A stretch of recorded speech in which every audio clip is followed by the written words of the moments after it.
Hello friends, வணக்கம். நம்ம இன்னைக்கு பார்க்க போறது ஸ்பைசி பொட்டேட்டோ. வாங்க அதை எப்படி பண்றதுன்னு பார்க்கலாம். நீங்க என்னோட சேனலுக்கு புதுசா இருந்தா சப்ஸ்கிரைப் பண்ணுங்க. நான் வீடியோ புதுசா போஸ்ட் பண்றதெல்லாம் உங்களுக்கு நோட்டிபிகேஷன் வரணும்னா பக்கத்துல இருக்க பெல் ஐக்கான பிரஸ் பண்ணுங்க. ஸ்பைசி பொட்டேட்டோவுக்கு நீங்க உருளைக்கிழங்கு ஃபுல்லா இந்த மாதிரி நீள நீளமா கட் பண்ணி எடுத்து வச்சுக்கோங்க. ரொம்ப மெலிசாவும் கட் பண்ணாதீங்க, இந்த மாதிரி இருந்தாதான் கொஞ்சம் நல்லா இருக்கும். இதை இப்ப ஒரு ஹாஃப் பாயில் பண்ணி எடுத்துடலாம். இப்படி ஒரு கடாய் இல்ல பேன்ல நீங்க நல்லா தண்ணி கொதிச்சோடனே கட் பண்ணி வச்சிருக்க உருளைக்கிழங்கு எல்லாம் போட்டு ஒரு ஹாஃப் குக் பண்ணி எடுத்துக்கலாம். இது ஒரு பாதி வெந்தோடனே எடுத்துக்கலாம்.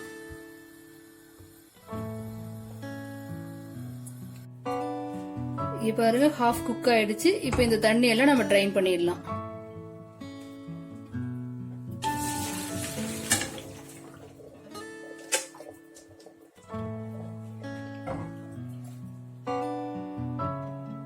தண்ணி ட்ரைன் பண்ணிட்டு கொஞ்சமா கோல்ட் வாட்டர்ல கொஞ்சம் அலசிக்கோங்க. அப்பதான் உருளைக்கிழங்கு ஒன்னோட ஒண்ணு ஒட்டாது. ஃபுல்லா தண்ணி வடிச்சாச்சு. இந்த உருளைக்கிழங்குல நீங்க ஒரு டேபிள் ஸ்பூன் கார்ன்ஃபிளவர் இல்லாதவங்க மைதாவும் சேர்த்துக்கலாம். கொஞ்சமா சால்ட், ஃபுல்லா போட்டுறாதீங்க, கொஞ்சமா போட்டுக்கோங்க. இதை நல்லா மிக்ஸ் பண்ணிடலாம். இதுக்கு நீங்க கொஞ்சம் கூட தண்ணியே விட வேணாம், ஏன்னா நீங்க அதுல இருக்கிற கொஞ்சம் ஈரப்பதம் அதுவே போதும். இது இப்ப நம்ம பொரிச்சு எடுத்துடலாம். எண்ணெய் காஞ்சிச்சு. இதுல நம்ம இது நல்லா பொரிச்சிடலாம். எண்ணெயை மீடியம் டு லோலயே வச்சுக்கோங்க.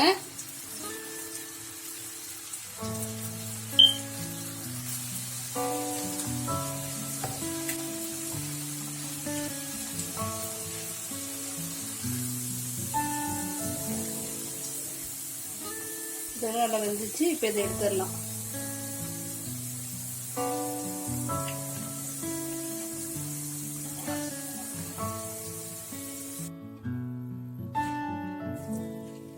இதே மாதிரி மீதி இருக்க எல்லா உருளைக்கிழங்கையும் பொரிச்சு எடுத்துக்கோங்க. ஒரு டேபிள் ஸ்பூன் எண்ணெய்,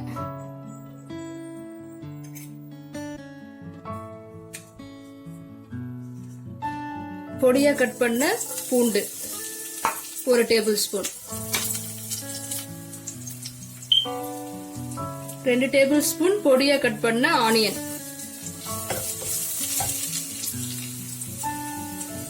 1 டேபிள் ஸ்பூன் மிளகாத்தூள். நீங்க மிளகாத்தூள் இல்லைன்னா மிளகா அரைச்சி சில்லி பேஸ்டும் சேர்த்துக்கலாம், சில்லி சாஸும் சேர்த்துக்கலாம். நீங்க மிளகாத்தூள் சேர்க்கிற மாதிரி இருந்தா எண்ணெயில நல்லா இதை வதக்கிடுங்க, பச்சை வாசம் இல்லாம.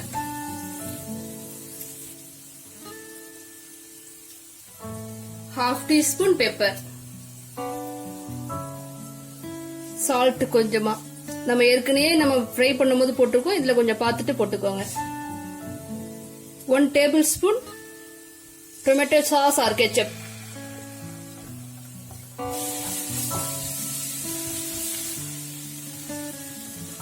1 tablespoon soya sauce, spring onion, 1 tablespoon lemon juice. Fry பண்ணி வச்சிருக்க உருளைக்கிழங்கு இப்ப இதோட சேர்த்துக்குவோம்.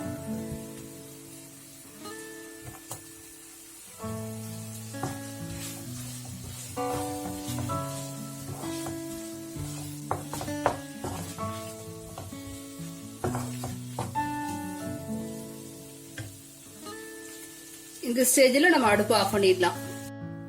Spicy potato ready. நீங்களும் உங்க வீட்ல இந்த ரெசிபி ட்ரை பண்ணி பாருங்க. உங்களுக்கு இந்த வீடியோ பிடிச்சிருந்தா லைக் பண்ணுங்க, ஷேர் பண்ணுங்க, கமெண்ட் பண்ணுங்க, சப்ஸ்கிரைப் பண்ணுங்க. நன்றி.